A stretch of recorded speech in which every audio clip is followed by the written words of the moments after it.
There was once a machine that ran perfectly well with no one watching it. It also ran just as well, in fact better, if someone did. For what possible purpose, you figure, was it arranged like this? Two guys are talking, and the first one says, "It takes an intelligent man to say, 'I don't know.' The second guy adds, 'Yeah, or a stupid one who doesn't know.'"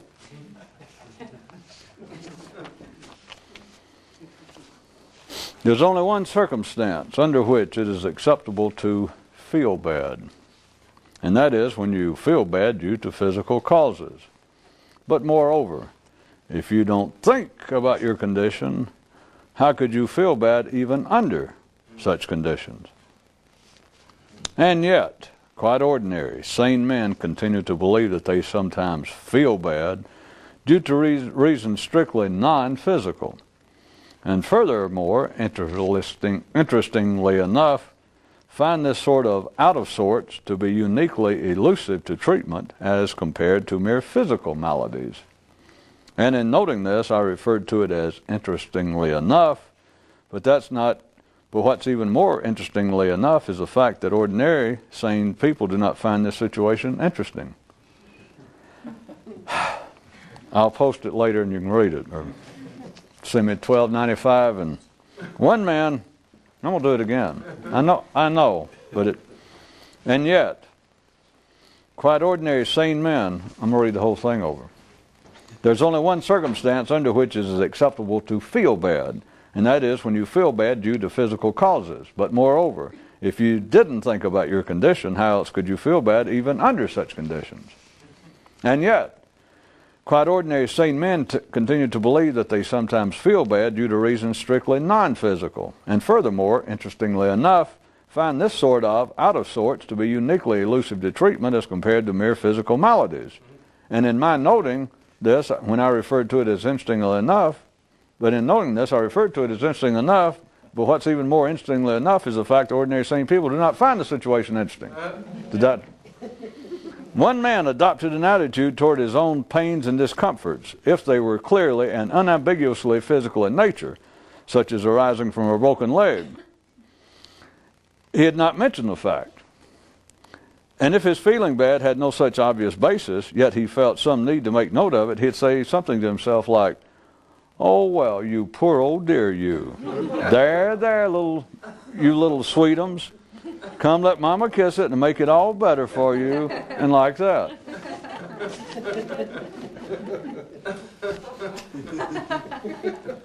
Some creatures from another world once visited here and made detailed schematics and maps of men, the likes of which have never been known or equaled. But I do feel free to reveal a portion of their findings, which was that there are far more variable inputs feeding man than he realizes, and far too much unpredictability for him to draw conclusive pictures of himself. And furthermore, the deeper aspect of this situation is that it is far too simple and direct for him to normally see beyond the initial surface appearance of things being so variable and unpredictable. A couple of tigers were lounging around in the basement of a city condo, and one of them said, "How come we can't live upstairs?" And the second one replied, "I guess because we can't think about it." And the first one mused, "That sounds correct, but if it is, then it should be impossible for someone to write a scene with animals talking like this. And yet men can. And yet still not be aware of what a wondrous and impossible thing they do. To learn from the impossible is the sole privilege of those who've leaped from the top of their building. A crowd one day gathered to hear a mystic speak, and he offered the following. There is a certain danger in giving people specific methods to use in pursuit of the enlightenment. But what the hell? Look at the precarious position it'll leave them in if you tell them nothing. One man wonders if it might accomplish something if, instead of struggling against the traffic going by your front porch, you grabbed hold of the rear bumper of whatever passing vehicle seemed closest and rode it along in a boisterous momentary burst of sham enthusiasm. Displaying, we might say, the attitude of till you can beat them, trick them. Pursuing approaches such as the above can also lead to a revealing of the interesting situation wherein the person using the approach comes face to face with the reality that life doesn't seem to notice or care whether you take it really seriously or woefully so. But wait! There's even more.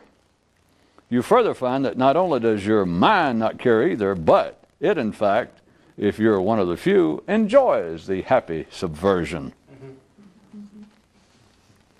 It has been noted here before that the primary hate of all tyrants is ridicule and satire directed their way, assuming that they have anyone more intelligent than they are around them to inform them when it's occurred.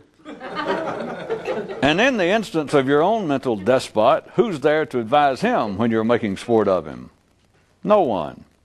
And there is the advantage. The instructions on the box said, the way to ruin the mystical for most is to take the mystery out. And most who read this, based on some unrealized comprehension, did not open the container. A traveler on the Transcendental Express once noted, the nice thing about being able to get off this train anywhere before Istanbul is that by the time you understand that you can, it's too late for you to want to. One man had a dog, and when he'd watch him and give him instructions, the dog would obey. But when he didn't pay any particular attention to him or tell him what to do, the dog went on dogging just the same. And for the briefest of moments, upon first realizing this, the man felt there was an important lesson in it regarding himself. Then instantly he sensed the deeper threatening implications therein and looked away and forgot about it.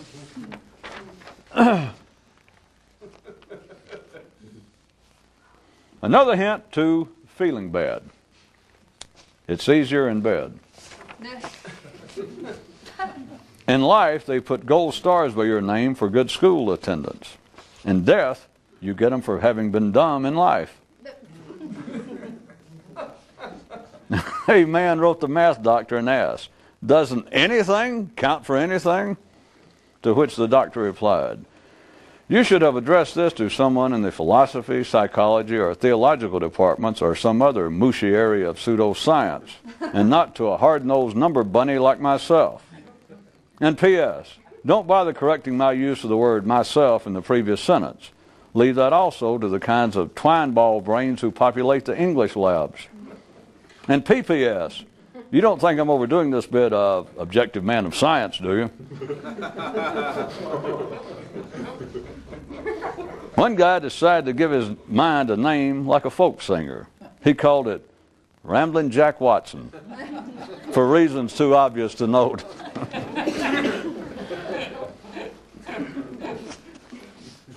The environment. Until you understand that human thought is a natural part thereof, nothing makes any intellectual sense. Heredity. Until you understand that human thought is a natural part thereof, nothing makes any intellectual sense. Human thought. Until you understand that the environment is a natural part of man's heredity, you're wasting your time trying to think your way to understanding anything. When he had perceived the combativeness of life to be damn near overwhelming, one man would whip out his head and hold it up to a pistol, then warn the gun, you better watch it, I know how to use this thing. But, being the truthful-natured guy that he was, he'd always have to sheepishly correct himself and add, well, I sort of know how to use it. Fake warriors fall on their swords, real ones on the bluntness of their self-pity. In a faraway land, on St. Veracity's day, the royal priest said to the king, don't reveal your confessions and uncertainties to me. Save them for the embalmer where they belong. Today's travel tip. The smoke, the warmth and safety, the rhythmic swaying of the train can put to sleep even those passengers in first class. And if you're finally right about this one, Should I take it that all your stories about traveling to Istanbul actually take place in a man's own mind? Or should I say that they should be seen as so taking place? P.S. Did I overuse the word should? Not possible, sir. Not possible for a true traveler. One man has developed his own little motto. If life hands you a bunch of lemons, you say, what the hell am I supposed to do with these? Riding in first class is a first-class illusion.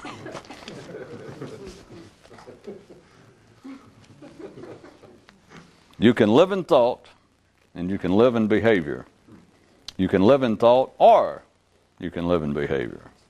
You can live in thought while still living in behavior.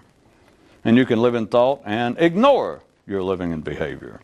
And you can also live in behavior at the attempted total expense of thought.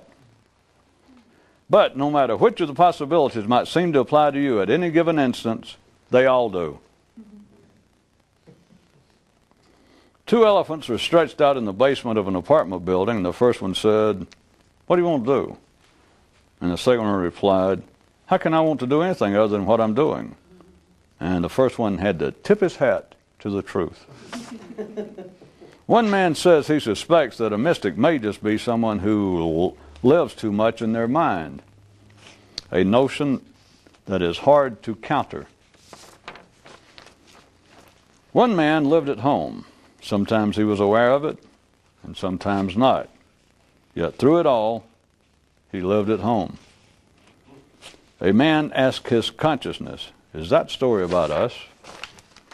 One man says he suspects that a mystic may just be someone who thinks about things too much.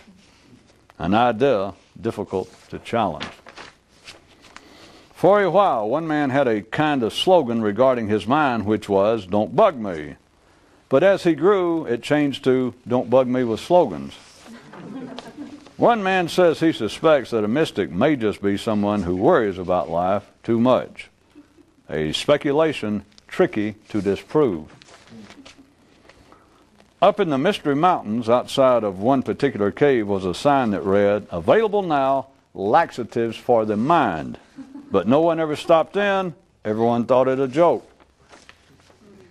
One man says he suspects that a mystic may just be someone who will not face up to the inevitable.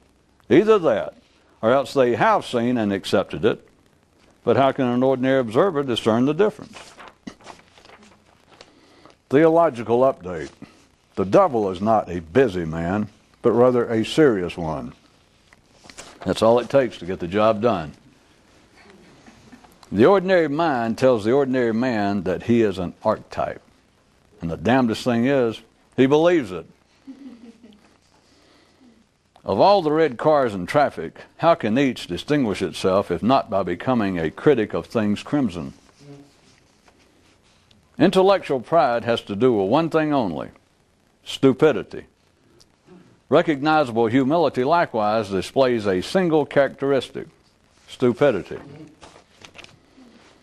One man talked about Istanbul until it ceased to exist. Another thought about it until it changed its name. And a third fellow quit, thinking or talking about it till further notice. And you may ask, well, I don't see what good that'd do, which is certainly your privilege to ask. Someone in the audience asked a speaker, is proof of man's immortality the fact that his mind can think of such? And the speaker wanted to reply that it would be closer to the truth to say that man's notions of immortality came from the endless actions of the mind. There was once purportedly an unaccredited mystical school whose motto, translated into English, was, don't admit nothing.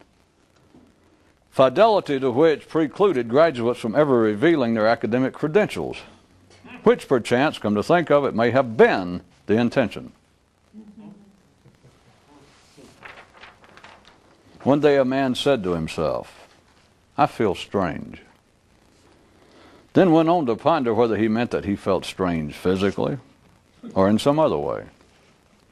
And if the latter, what in and about him could feel anything apart from the body? And thinking along these lines made him feel stranger than before. So strange now, in fact, that he lost all his original feelings of strangeness. His mind wanted to say, it's a trick.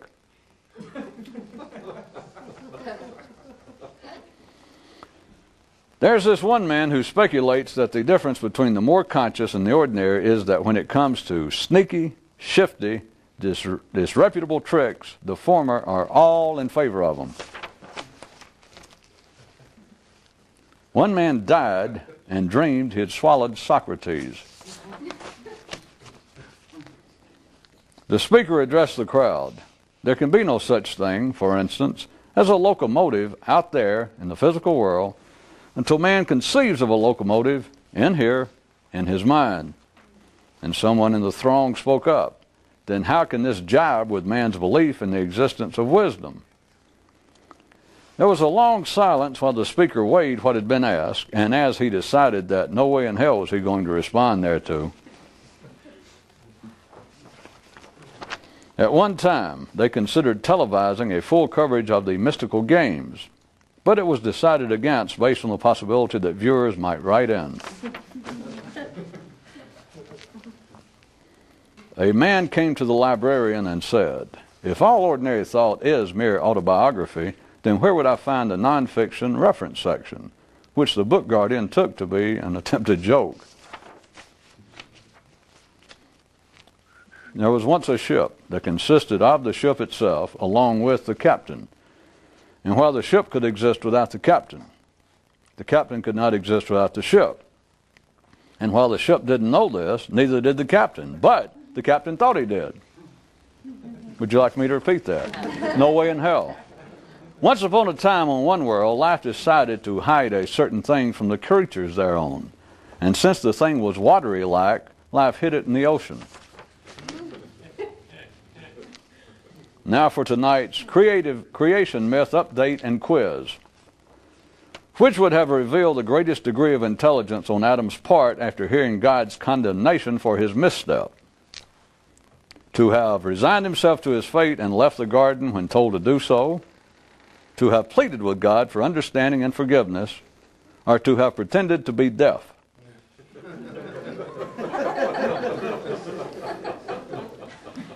Only the insightful can play dumb. Think about it. Play.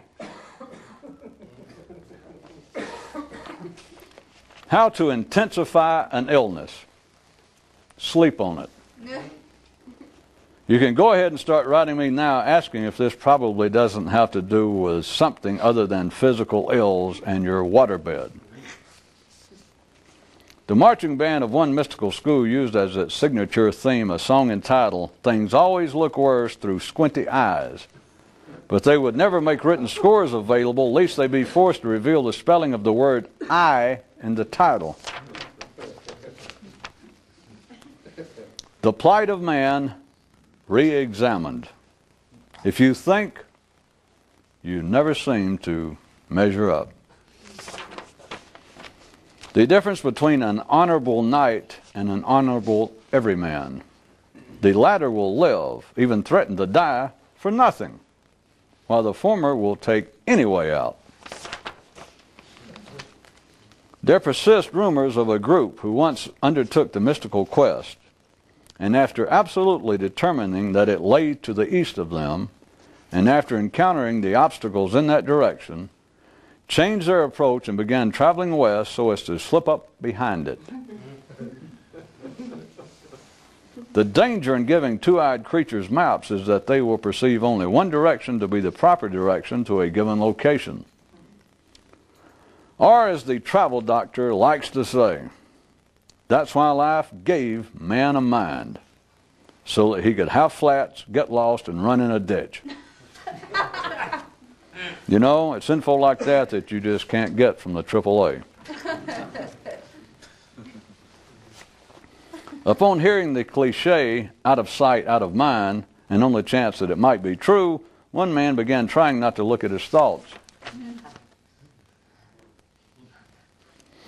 A man wrote the Inversion Doctor and asked, "Is it a longer way to dying from living than it is to Istanbul from wherever you start from?"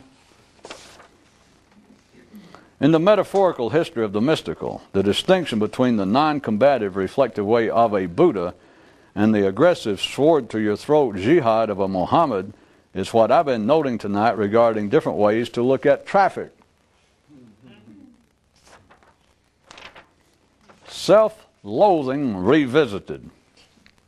If you don't stay home, you can't hate yourself. Flourish, a self-loathing update.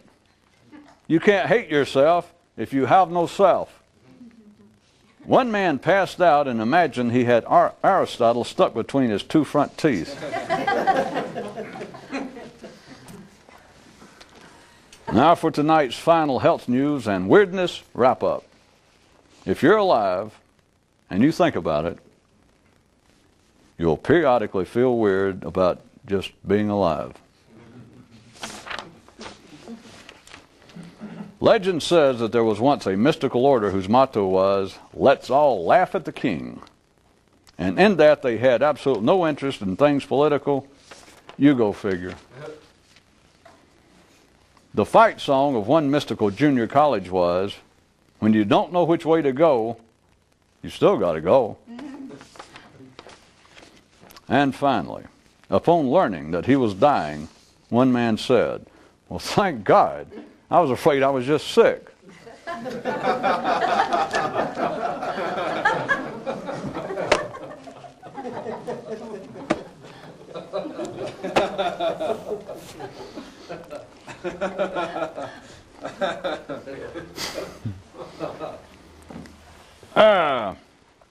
As threatened, I'm going to start off on the subject of the difference between how a man thinks and how a man behaves. It's also a beautiful place to note blatant aspects of the secret right out in the open, and that men not only never see it, but there's no chance of them seeing it because they lack any proper approach thereto. In this case, the distinction between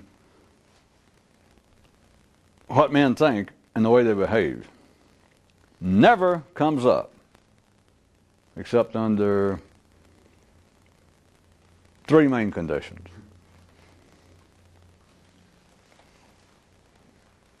For the sake of criticism, self-condemnation, or attempts to treat perceived mental problems. That's a fair coverage. The fact that there is a distinction, that there is a difference between a man's thinking, every man's thinking, and his behavior, under those three conditions, should the need seem to arise, then this distinction becomes glaring. It becomes unquestionable to those involved. That is, to someone criticizing someone else, or someone condemning them on their own self for it, or someone seeking treatment for what they perceive to be mental problems. But other than that, let me state it outright. First off, to take this as tonight's premise, in any normal person, their thinking never, yes, that's right, never matches their behavior. There's no such thing. It just never, never, never. So if you take that as a given for the sake of the rest of this, then you see what I was referring to as a glaring aspect of something that is never looked at in any useful manner. That is, if it be true. Now this is serious because I'm going to use both hands to gesture. If it be true that a man's thinking never matches his behavior, if this is always true, then I've given you three general examples, three conditions under which it is noted. But now you take notice of this fact. It is a glaring reality, and yet, except under those three conditions, men never give any objective notice to the fact, and they certainly never undertake any sort of impartial study of it. In spite of my best efforts, I seem to have tried to lead your mind up to this clear little pool in some way. Even before I got there, I tramped around the mud until I'm sure that you look down and you can't see anything. Right quick. So I can't even get the premise going. Well, it's cold, and I'm sure some people's batteries are weak. If you take as a premise to start with that no ordinary person, that's who we're talking about, sane people right now, just ordinary people, that their thinking never matches their behavior. The two are never in complete accord. You would think that that would be something that would be of interest, because as I have figures in many of my stories, or in some of my stories, sometimes add as an addendum after the news item, the story, that sometimes I'll hear a character say, well, if that's true, that would sure explain a lot. Here's a situation that I'm telling you is a fait accompli. It is an established reality in every sane person, that is, that their thinking and behavior never matches. They never completely line up. Then you would think that surely that would be a field of real interest. If there is something that is a continuing dynamic in the life of man, there is something that man would give some notice to, give some sort of study to. But, nay. They do not. And what helps keep it from being realized, was my little sidestep here in the premise, is the fact that life does cause men to realize it, but under only specific conditions which have nothing to do with any attempted understanding of it. Which anytime you're being critical, or anytime you're condemning yourself, or anytime you're seeking help to escape what you perceive to be a problem you're having in your thinking, then you're certainly not engaged in anything resembling a study of the situation. Does that help? God, I don't know. Well, in other words, here we have, you ready? A situation in life that affects everyone, that no one's thinking perfectly matches their behavior. Now, rather than people see that, rather than people even attempt to see it, rather than people to study it and to try to see it, life has arranged it in such a way. Or if you want to look at it from the laws of physics, working with an even-lobed brain, even-numbered lobes of brain, and an even-numbered dimensions of reality, keeps you from actually seeing just what's going on, and the closest you ever come to seeing it is if you're critical of it, if you're out of balance with it, that if you look at it and think something is amiss. You understand, it's like if we were all living, if all of humans were living without knowing it, in this small green closet, and we were in there with a universal-sized dragon.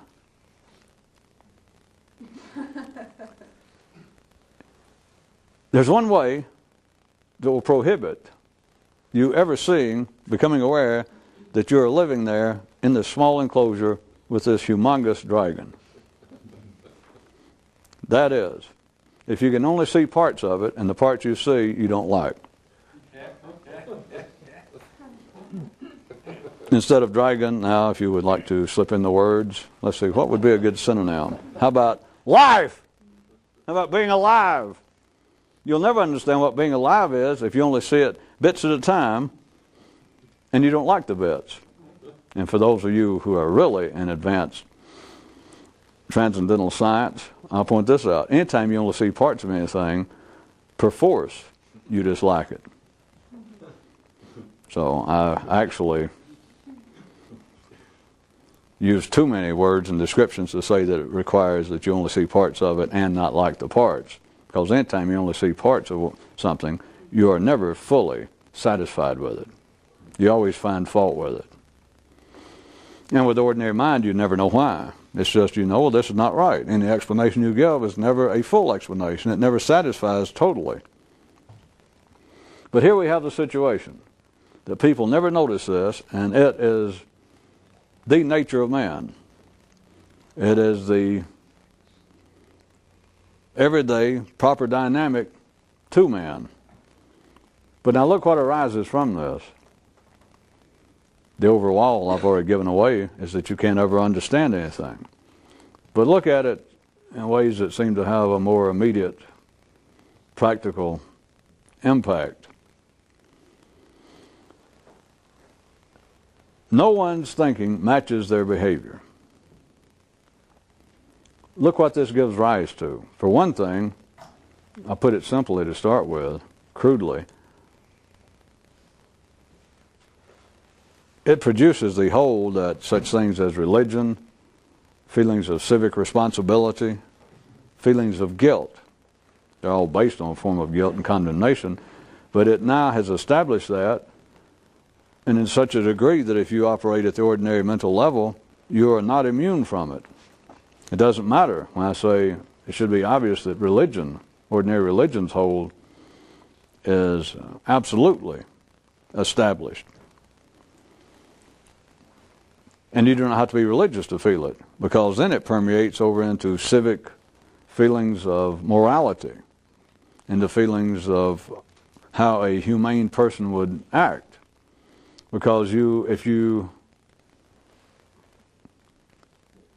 being in such a position that your thinking does not match your behavior, then you're an absolute sitting duck for accusations of hypocrisy, insincerity, and all manners of ill will. And this goes, so that covers the gamut from you can be accused of being a sinner, all the way from that to simply being a insincere, wrong-headed, shallow, shabby, mean-spirited.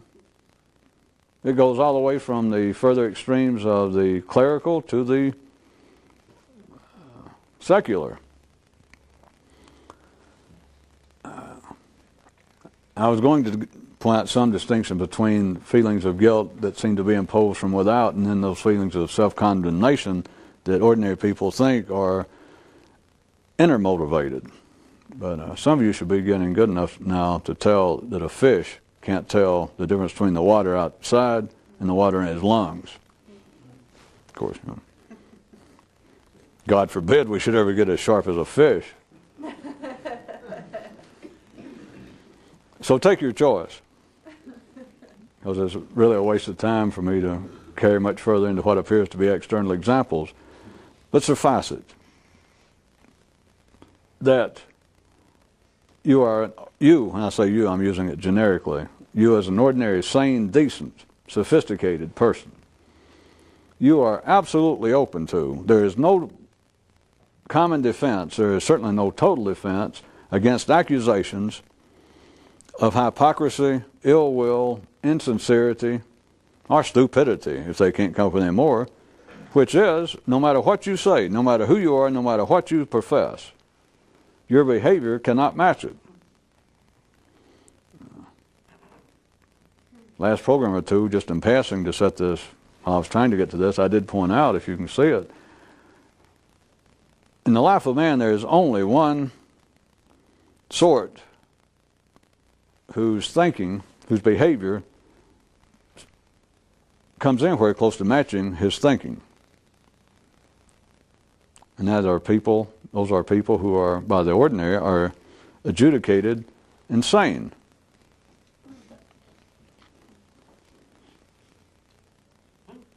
And not to give you the heebie-jeebies, but with a certain amount of, shall we say, sophistication to such insane people, they can go by a different name.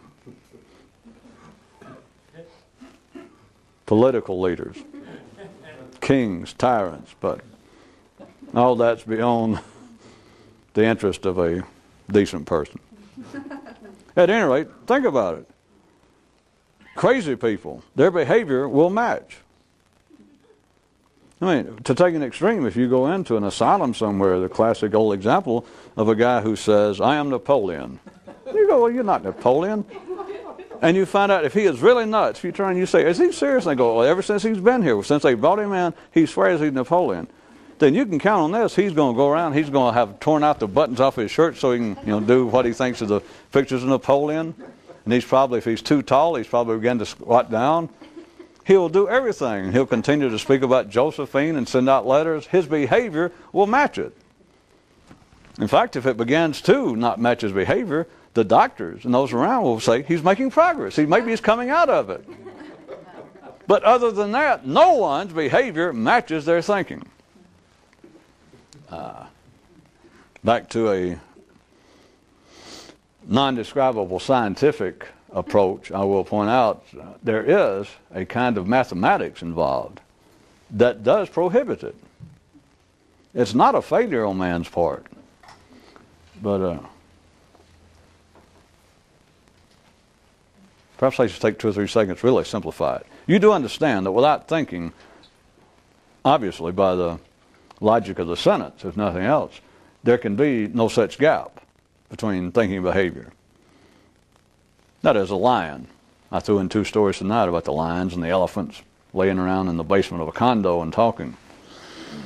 Even though they can't talk, and even though they don't think, to be able to, for a momentary mental picture, I do want you to see that an elephant, or a lion, if they could think and still be what they are now, still all their thoughts would be nothing but lion thoughts. They could have no thoughts, even though they can't have thoughts anyway, you understand. But if they did have thoughts, they could not have thoughts that were in any way divergent from lion behavior. Having said that, of course, it's a lie, because then they would be becoming like men. If you remember those elephants that were sitting around talking, and one of them thought, if we ever got to thinking, we'd be like those creatures that used to follow us around with guns and cameras. Then life shouted out, hey, get up and get back on the job. There's a bunch of tourists coming your way. Do you follow? That if we did not have the mind, there would be no such thing as guilt. Maybe we'll have to put it that way. Lions cannot feel guilty. Lions cannot engage in self-condemnation. And lions cannot seek treatment for perceived mental problems.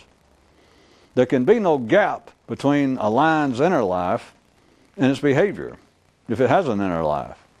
You understand? And so the point is, if you think, there's no question, if you're wired up to pass for ordinary in your mental and your neural system, if you think, then whatever it is you think, and it doesn't matter where you were born, it doesn't matter what circumstances, no matter what culture, no matter what religion, no matter what size family, it does not matter the circumstances of where you were born and how you were raised, forget it, Charlie. You will end up, if you're ordinary and sane, your thinking can never match your behavior. Never. It cannot. And there are mathematics at work that I'm not about to go into. All you got to do is look around. You shouldn't need proof. If you got any possibility of having mystical eyes, you look around, it's a fact. The only surprising thing, or the only weird thing about it is, once you see it, and this is just pseudo-weird, is you think, how'd that go by 40 years and I didn't notice? But that's all it's worth. Thinking cannot match behavior. So do you understand that feelings, and I'm using ordinary description now, but feelings of guilt, self-loathing, self-condemnation, and the feeling that you need professional help or outside help from a priest, a rabbi, a psychiatrist, your parents, or just a good friend, you need advice, you need guidance. All of that arises from that one situation, and it is a one situation. It is one of these situations from which ordinary man cannot escape. And once you understand that also, you understand why there's no end to criticism. You understand why criticism does not work. You understand why you, with all and every good intention, can go to your brother, as us Baptists say, and try and counsel him and show him the errors of his way, all in the spirit, on the brotherhood of God or whoever. My friend, and criticism never does a damn bit of good. In fact, you run the risk of losing a friend, perhaps gaining the loss of a tooth and a busted lip. Criticism never has the desired effect. Not only from your view, which is the only one that ordinary people care about, but notice if somebody else comes to you, reverse the situation, and they say, I'm your brother, am I not? Or I'm your best friend. You go, yes, I am. And most people know what's coming. They either want to borrow money or they're going to criticize you. And they say, can I tell you something for your own good? And you go, well, I know I can't stop you. And you go, well, certainly, it'd be my pleasure. And you know it's not going to do any good. But you don't normally think about it. All you know is and if I could suddenly jump in your mind, this old story, and I go, wait a minute, you're already resisting. You know, when he said, can I tell you something for your own good, just a friend's observation, you know it's going to be some sort of criticism of you. And you'll go, yeah.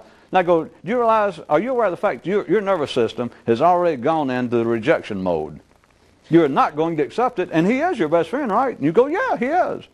But as soon as you realize it's criticism, you get defensive. Now, I don't mean psychologically. Your whole system goes into defense mode. In other words, if I could say, well, are you aware of the fact you've already rejected it and you don't know what it is? And the truth is, if you could see it, you go, yeah. You don't find that interesting? But don't look for a way out like, well, he always gives bad advice. It doesn't matter who it is. There is no end, there is no profitable end, there is no profitability at all to criticism. Nobody knows why. Nobody has ever known why.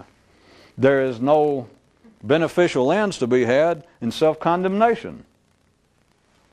And everybody knows that. But it's on record. I say everybody knows it. They do it in the same way that they know that criticism doesn't do any good. But it never stops. Self-condemnation, any feeling of self-loathing that I've got to straighten myself out, does no good. People may even make attempts. I have, as they call it now, I have low self-esteem. Perhaps I'll get a hair transplant. Okay, get one. Does it change? Nope. I'll lose weight. Does it change? Nope. And the other offshoot I was putting is, and they're all connected, that all this leaves man open to and leads to, and is the cause of, at least in a sequential sense, of criticism, all forms of self-condemnation, self-pity, self-loathing, and all attempts to seek treatment, that is, to seek outside help, treatment of perceived mental ills. And I point out to you, and it's no secret, psychiatry doesn't work. Religion doesn't work. Counseling doesn't work. None of it works. But that's not criticism. And somebody go, oh, yes, it is. See, and I stepped into my own circular stream. But when you're talking like that, there's no way not to step in it. At any rate, everyone knows these three things I'm simply pointing out, they do not work. And no one has any particular, they give no particular objective notice, or they don't even try to notice that. Because if you say, the third one, the attempt to treat perceived mental ills, such as going to a psychiatrist or seeking counseling from a marriage advisor or from a psychologist or a friend, we all know that doesn't work.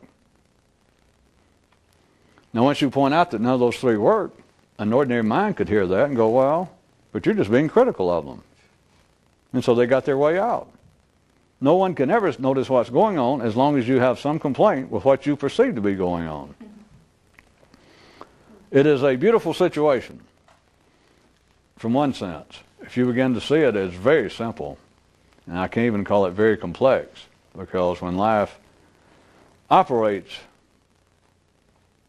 at the boom time level, at the cutting edge, it is crude as all hell. And it doesn't come much cruder than a man. Do you remember the story of there's one planet where everyone who was born having two boxes. And as they grew, they could put things in each box. You remember that story? And there seemed to be things appropriate to one box and then appropriate to the other. And there appeared to be a limitless number of things that would go in each box. But the curious thing was that the number of things in one box could never match the number of things in the other box. You realize now what I was talking about? That being the situation, that being the normal situation, what I'm talking about is crude efficiency. It is like friction energy. It keeps man from being satisfied. It keeps man always open to, and by friction energy, I mean the sorts of things that when it apparently comes from without, is criticism. Boy, are you getting fat. God, you can't be that stupid to believe that. You mean you went to college for 3.5 years off and on, and you got that close and didn't even get a degree? or it appears to be self-condemnation, which, as I said, is actually an illusionary difference, but it apparently then people will take credit for. Well, there are things that I recognize within myself, shortcomings. I don't need anyone else to point it out to me. I'm aware of it. Okay. Do you understand that no one can ever be satisfied at the ordinary level? It is impossible. And it is so crude. What's worse than so crude? Extremely crude. Extremely, extremely crude. Because what is it? People stand around. I worked in several news stories tonight about people, one guy that thought he felt bad, one man who said he felt strange being alive. If you're never satisfied,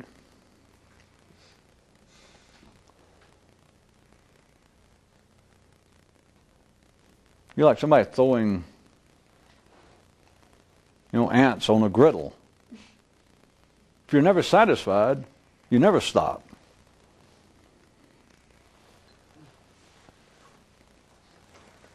And if you're never satisfied, you can never see what's going on.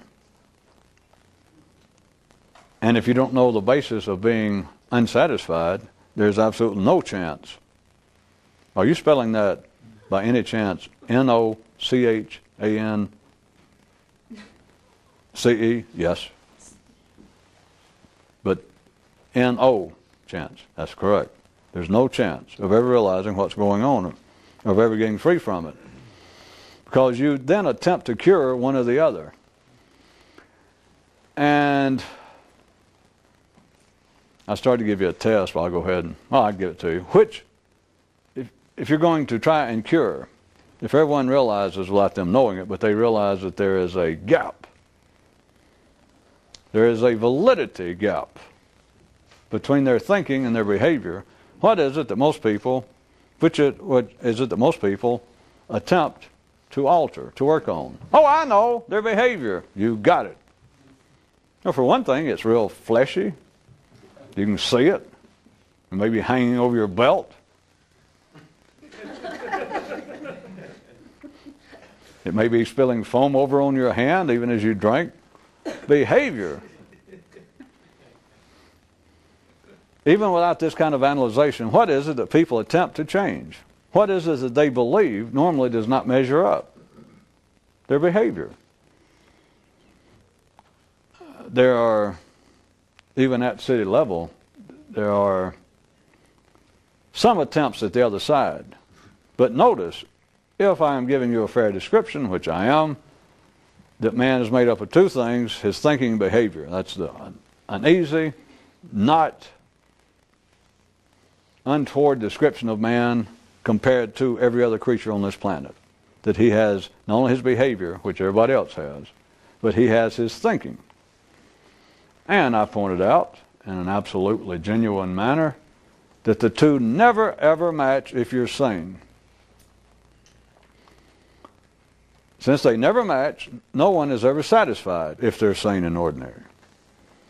If they're sane and ordinary, though, everyone wants to be satisfied, be fulfilled. And even if they do not analyze it by my words, they look around and think, well, what can I do to help satisfy myself? Any ordinary person could accept my description of behavior and thinking if I were there to say it. But just notice what I'm pointing out, how the world operates. What is it that religion? What is it psychology? We start getting into psychology and some of religion, they would try and say, well, now we do try to have some effect on man's inner life, on his thinking. They do enough to mention it. But what is it? What is it that you're directed to by external sources? Religion, counseling, psychology, social mores, friends' advice, even your own apparent motivation from internal direction. It's to work on behavior. I need to quit drinking so much. I need to be friendlier. I need to lose weight. I need to be nicer with my children. I need to spend more quality time with my wife or husband. I need to attend church more often. It goes on and on. Somewhere in there, any more you want to bring up, that will keep any civilized, ordinary, sophisticated man or woman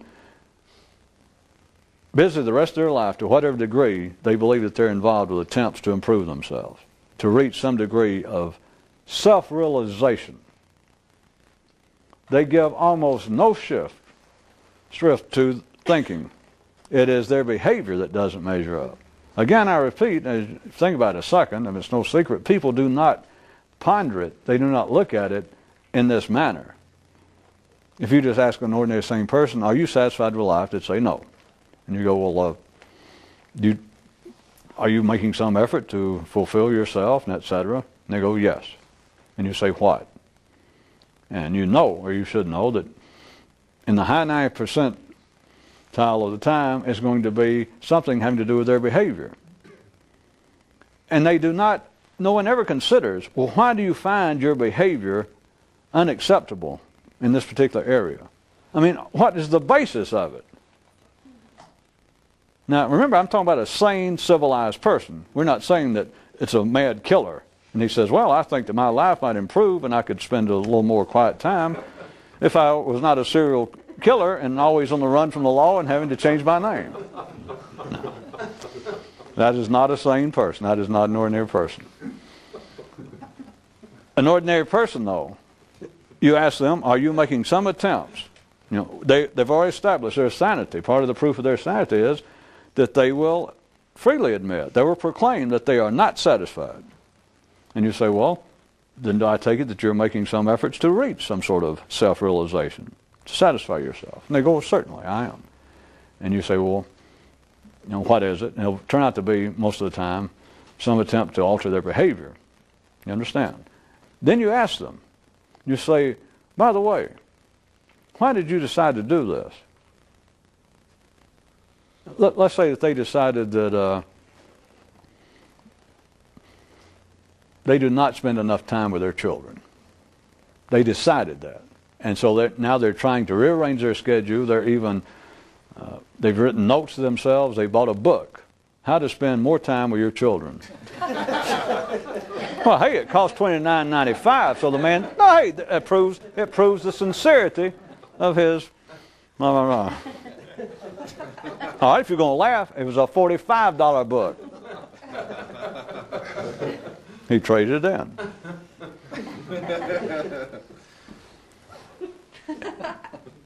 The question I put to him, the question you should be putting to you. And at first, an ordinary mind would want to just absolutely discount this. The question, what is the basis? From whence cometh your decision that you should spend more time with your children?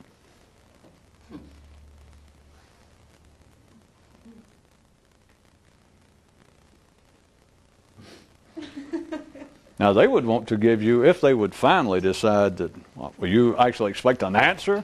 Well, yeah, I'd like to hear it. It would not be this, but here it is. It came from the gap between what they think about spending, how much time they should spend with their children, and how much they have. In other words, it arose from their thinking. More specifically, it arose from the gap between what they think about the amount of time they should spend with their children and how much they've been spending with their children. I suspected it would not make people faint and fall out in the aisles. You may either be thinking, well, that sounds, you've been talking about that 50 minutes, so that's already obvious. No, no, no. Ordinary minds will never look at it in that, they will not even look in that direction. If you say, the only reason that you say you're trying to change your behavior in this area is because of the way you think about it. In fact, the part of the dastardly part, some people, I could even say that, and they go, well, sure. So?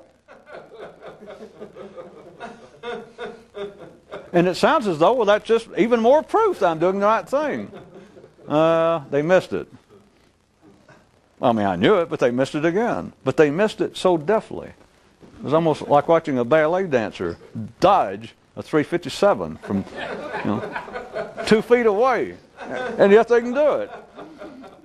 You go, well, you're attempting to change your behavior And it's due to the fact that your behavior does not match your thinking. And some people go, so? Because they think, well, that's exactly the point. It's unbelievable how fast the mind can move. But then, well, we should all be pleased. A bunch of you got something out of that. But then after that they could walk away satisfied. In fact, probably satisfied that they showed me up, or that I was some sort of idiot.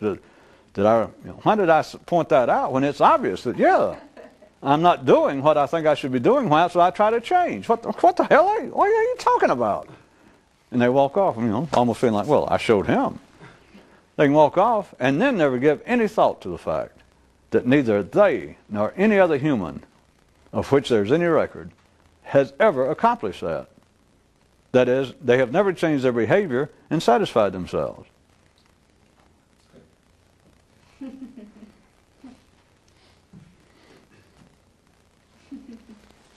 There are mathematics involved. It is impossible to make the two match under any ordinary conditions. And what I was going to try to get to give you something to look forward to in case I don't die, is men attribute it normally that their behavior is not measuring up. Even though we know that people do not go around thinking in terms of behavior, the gap between the way a man behaves and the way a man thinks. They operate on that basis, but although I know that verbally they do not use such mappings. But if they did, and their behavior shows this, the way in which they approach it shows it, they find the fault to be with behavior. That is, if you ask this my fictitious man, well, you feel like you spend more time with your children? Yes, I do. Well, is that because I heard a theory that a man has both his thinking, what he thinks, and how he behaves. He goes, okay. And you go, so you're trying to change your behavior in this case about spending time with your children. He'd go, yeah.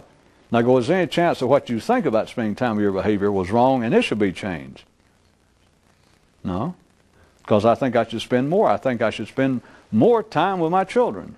All right, so there's no chance. So we got thinking and behavior. You're trying to spend more time. You're trying to change your behavior to spend more time you have, right? But you don't consider that your thinking could be wrong. No, it's my behavior wrong. It's no possibility. Oh, no. I feel like I should attend church more.